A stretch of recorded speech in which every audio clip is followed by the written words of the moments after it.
You know, one of the things that real estate agents and real estate sales managers have a great deal of trouble with is motivating the sales team. Yes, we know attitude's important, and it's essential that you have somebody with the right attitude before you employ them, as you recruit them. If they don't have the right attitude, well, you don't want them at all.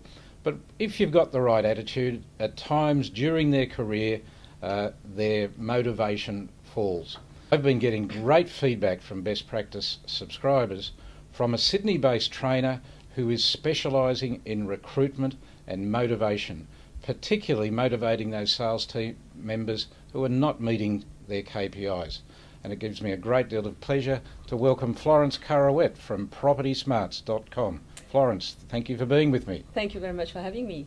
So it's a common problem. You've employed someone, they've gone along for quite a while, meeting their target, meeting their monthly figures, and then for whatever reason, they're not meeting their KPIs. Something you're experiencing? Okay, first let me say that there are two types of motivation. The first one being inherent motivation. You know, those people who have a zest for life, nothing's a problem, they can feel a lot in their day, it's always, give me some more. Yep.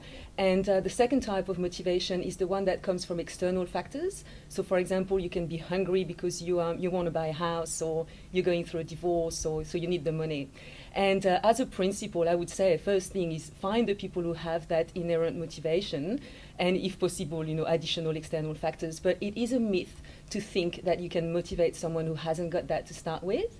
But then there are, from my experience, I would say there are about 5 things that you can, as a principle, do to enhance or provide to enhance people's motivation when they're losing track a bit. The first one being leadership.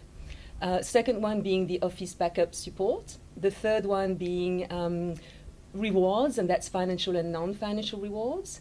Then you have opportunities, and the fifth one, and it's not least but not last but not least, I would say, is the management of the sales team, so individual and sales team. So getting back to that base point, however, if they're not self-motivated, if what you call inherent motivation, yes, you can't do anything with them. You might be flogging the dead horse. Yeah, so leave the dead horse, leave them outside the office. If there's inherent motivation, if there is a propensity to get up and get going, you can help that person improve their performance. Absolutely, with the 5 elements that I gave you. If you want a couple of words on each, so leadership, if you can provide, clearly communicated business plan to your sales staff with your mission, values and strategy to achieve so that they know where you want to go. Exactly, and they can engage with this vision.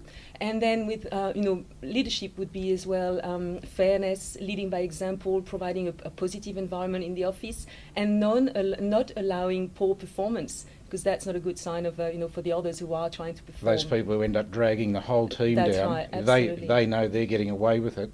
It also means that they're subsidising those poor performers. Exactly. So that's leadership.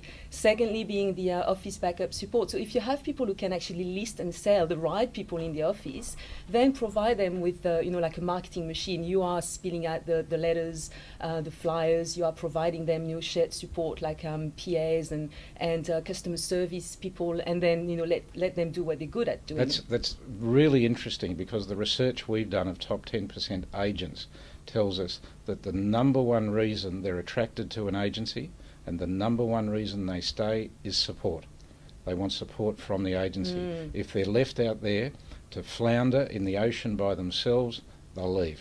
Absolutely, yes. And then opportunities as well. So when they reach a certain target, you can start, having a carrot to them, paying for half of a PA maybe, and then further down the track, when they think, what's the next step for me, then offer them some equity in the business, some partnerships. So that was, opportunities. Then rewards, being financial and non-financial rewards, that's pretty self-explanatory. The last one, which might be the most important, is the management of individuals and the sales team. Yes. So management of individuals, either you have a sales manager or as a principal you have that function. But I think studies on happiness say that it's better to be criticized than ignored. So you actually have to spend the time with your sales team individually, and if they are emerging agents, it could be 20 minutes a week. And if they are more experienced agents, it could be every month. But you have to spend that one-on-one time with them, and setting the KPIs. So the one that usually we set are appraisal, listings, and sales, but we forget the activities. So you actually can sit down with them and say, to get 3 appraisals, you need 150 contacts a week. How are you going to find those? And once you've set those KPIs, it's monitor them and follow them up, follow them weekly and provide them with the coaching and the support to achieve. So either they perform or you perform, manage them out, but you're not in between. So motivation is not just rah-rah playing Tina Turner's music to them. It's about having a plan to motivate the team, to recognise them individually, yes, and to showing them where they're going, be part of it, the role model principle, all set out so that if you're the sales manager or the business owner, you don't just set them adrift, you help them meet their goals, and you do that through carefully planned motivation. Absolutely, Robert. Yeah, this is So what it is. if people want to talk to you, if people want more information on recruitment and motivation, if in fact they'd like to have you visit the office and talk to them about training or consultancy, Florence, how do they get in touch with you? Well, first it would be my pleasure, and they can find me on my website, being Property Smarts in one word, smarts with an S, .com.au, or my phone number is 0400 644 833, Florence Caruette. So Florence Caruette, motivation, recruitment. The website is on your screen right now. Florence, thank you very much. Thank you very much, Robert.